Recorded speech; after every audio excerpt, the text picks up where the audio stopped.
cha. Here we love our life now. Everywhere is vibes now. Whoa, I say watch out, cha cha. Bring woman so nice now. What more could I ask for? Beside a woman in front to go down and walk up, she lays and get on and mind. She body can wind up no more. Cause life is short and tomorrow not sure, so I live like it's my last. Oh, drinks in me and now. Jump up and wave as the plan now. Just up and girl with the man now. Whoa, cause it tastes so sweet, yeah. Sometimes I feel like I don't wanna go home, no. Cause it tastes so sweet, yeah. Sometimes I feel like I don't wanna leave, oh no. Right now I feel like a jump down. WEFM is SVG.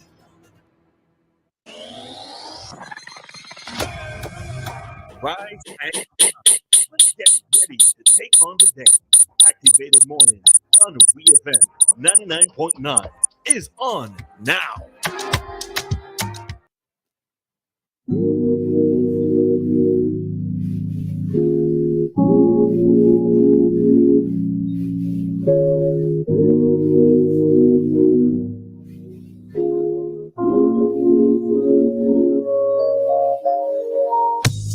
Good morning, St. Vincent and the Grenadines, and welcome to Activated Mornings this morning. You're listening to Ari, and with me is Roleza, and we are Activated Mornings today, May 7th, 2024. What was so special about April for you? That's all I want to know. Just want to say good morning to everyone on their way to work, school, just starting their day.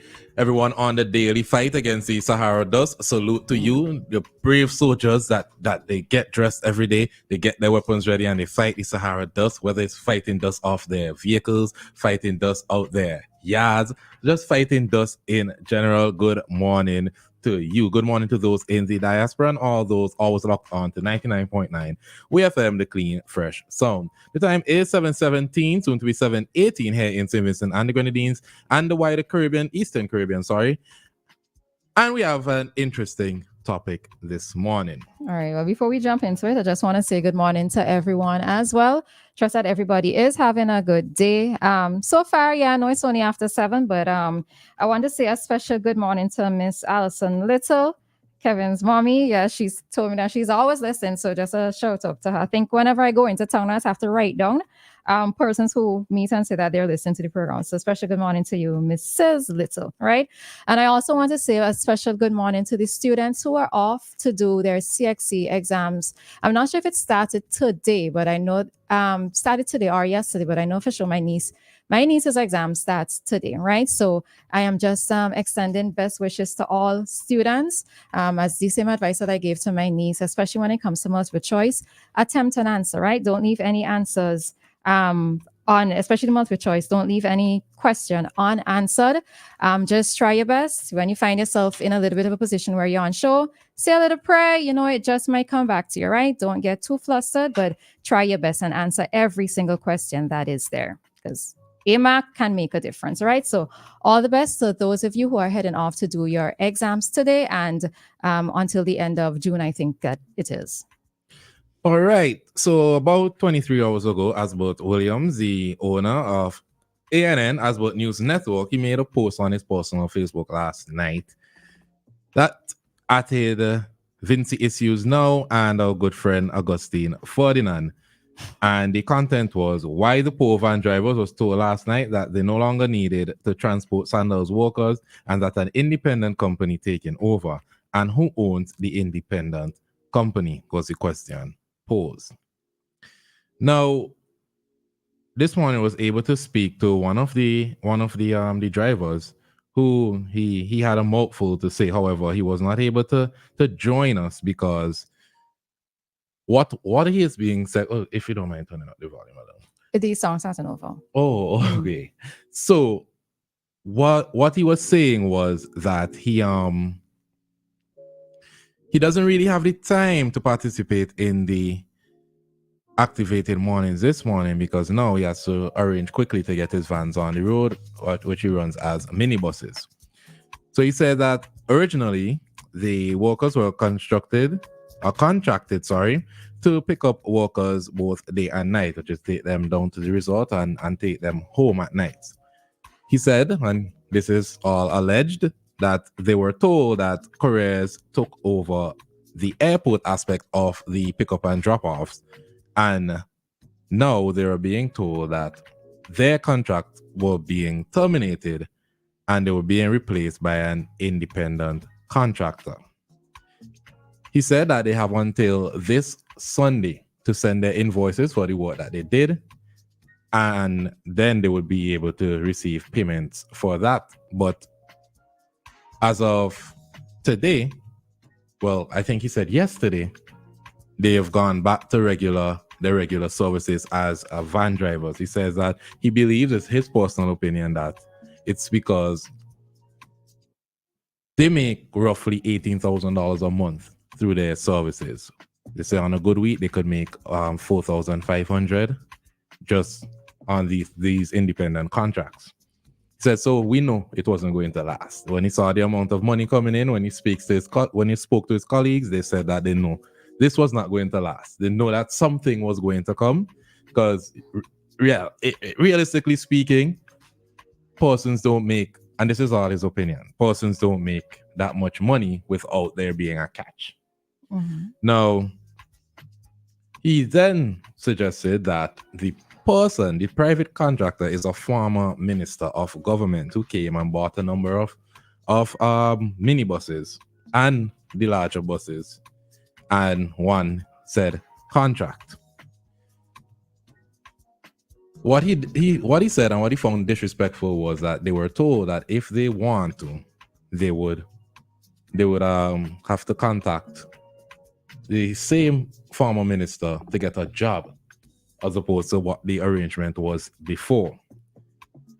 Now, on the other side of things, there is a comment here that Augustine co-signed under Asbert's post that says, I don't usually comment on these things. However, I'll tell you my honest opinion. I know a few Vincentians that work at Sandals that rely on transport from the same vans that were hired by Sandals. There have been numerous complaints. I was told the vans leave whenever they want to, even though there are scheduled times. The van drivers have nasty attitudes and speak to the employees as though they are working for them or as if they are doing them a favor. Some of the vans are no-shows. They are scheduled to be picked up. They're scheduled to be at a pickup location at a certain time and they don't show up. I've said it before and I'll say it again. I do not agree with everything, but as an employer myself, the attitude of some of us will not last in the international industry. And Augustine said, well, Asbert, this person gave you insight on the matter. I have not been able to get a response from persons I've contacted at Sandals to comment on this so far, but unofficially, I am being told that the transportation situation was not working out based on the attitude of some of the drivers. Some of them don't want to drive in to pick up the workers in the road for Sandals. They have retained some of these said drivers, but they have made it more centralized. Okay. What are your thoughts? Well, the thing of it is that I'm only going to be able to respond based on what you've said, because I don't know. I saw Asbert's post, yes, but I don't know the final details of what happened, if it's accurate as he has posted, right? So I'm just going based off of what you've presented to all of us listening. One of the things that you said, that the driver made a comment with regards to the amount of money that they were making on a monthly basis and saying that they didn't think that it was going to last. No, I think the question that I have is, who determined what the rate is? Is it a case where they are dropping persons? Where is the pickup point and where is the drop back point? Is it a case where they're picking up persons, let's say in Kingston, bearing in mind that there are going to be days as weekends where persons may have to be picked up within their communities, in front of their homes or within their communities, main road along their communities, right? So who determines the rate for them to then say that they knew that it wasn't going to last based on the amount of money that they were getting on a monthly basis, right? So that is one question. Another question that I have is how, okay, so if we are going to say that the response of the person in terms of the attitude of the van drivers, then who actually is to blame in this situation? Because if you are contracted to do a particular service and you're not doing the service in the way in which that you're supposed to, then who do you blame as a result of that? And why is it sounding like it's a case of so it's now the smaller man against the person who has brought in the bigger bus, right? If the smaller man was given the opportunity to conduct a particular business, to conduct a particular offering or service, and they did not do it to the best of their ability, remember in this case, it's going to be the workers who are going to be on the receiving end of the lack of professionalism, as well as the company themselves. They're going to be expecting persons to come to work or be at work for a particular time, and if it's as a result of the lackadaisical attitude of the smaller person, the van drivers, then what exactly was the company supposed to do? They have a professional company in which they need to run. So who exactly should we put the blame here on? And is it a local versus a local again in this situation? Well, they're saying it is alleged that it is a former minister of government. So is it that we have an issue with it being a former minister of government, as opposed to the initial case of it being a smaller man, the smaller men who were given the contract and they're not fulfilling the duties in the way in which they were supposed to do it? I don't think the issue has to do with the fact that it's a former minister of government. I think the mention that it's a former minister of government goes to show the financial strength. They're able to purchase more buses than the normal normal van driver, and then they're coming into the situation with an advantage, and they're already making money in different ways. And now I guess what's being suggested is that they're taking food out of their mouths now. But then whose fault was that? And that is the question, because we're not going to get a comment from Sandals about this. And when we speak to the drivers, I could tell you, based on my experience, right? Not all these van drivers who receive contracts to drop home workers act in a professional manner. I could tell you of situations where drivers would leave workers in certain places and have to get a call from the business to say, hey, you left XYZ worker at this place. And this is not hearsay, this is things that I've seen with my own eyes. And they have to go back and get the workers, or sometimes they just go their way. Maybe eventually they lose the contract. But I do agree that sometimes the attitudes put forward by some of these people, and I'm waiting for the argument that they're just humans. I'm waiting for that argument, because that's usually the argument that happens when persons who have certain jobs make mistakes. It's always, hey, they're humans, they're able to make these mistakes. Hi, good morning, caller, you're live. Good morning. Good morning. Ariana, Roleza. Good morning. Pertaining to the Sandals discussion and the transportation, and then following on what Ari was saying, is a fact. Because staff complain sometimes the bus leave them places they're not supposed to leave them. Sometimes they even stop and do other things where they're not supposed to, which is supposed to drop staff home straight to their destination. And then they're like attitude, some smell of rum, some smell of weed, and all them kind of things. And then again, I just transport gets to Sandals, taxi-wise, right? And there's already, sometime, we just be, old people have saying, again, boys, sometimes we don't be real enemy, something, so awesome, right? And there's already complaint coming. We have a meeting coming up soon where drivers, Sandals have the standard and they have their rules. But there are drivers who breaking the rules. You know what I mean? And that is a thing we're going to make it bad for everyone. So then we're going to complain. Based on your experience, right? You say you're currently contracted. Yeah. So have they released some drivers? He's doing taxi though. You're not taxi. He's doing taxi for Okay, so the arrangement with the taxi drivers and the minibus drivers is completely different. Yeah, different. Okay. Minibus drivers, they carry staff. Okay. We deal with guests. Okay. But on our end, there are taxi drivers who are not following the rules from the company. So Like it's one of the both of them. like one of the rules are you don't stop nowhere by any means with the guests. When you Okay. leave the airport, you head straight. Okay. You're not allowed to do certain things like selling tolls and certain, you know what I mean? If the guests speak to you about a tour, you are to let them recommend you to the front office, and then the front office will contact. All right. You know what I mean? Yep. But there are drivers who going beyond that. And you said that there You know what I will be a mean? meeting to discuss these things. With the taxi Yes, drivers, definitely. that is. Yes. Yeah. Okay.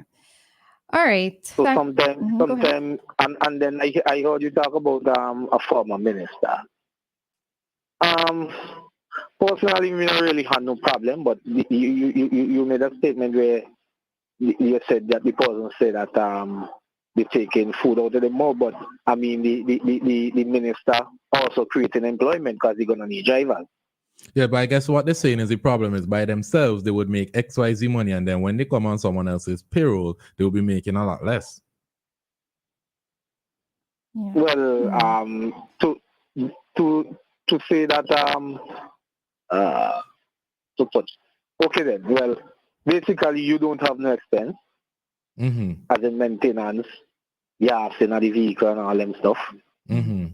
So basically you will be making, if you do by yourself, which if you don't have your own vehicle, is have your. Oh, that's a fair point. I see what you're saying.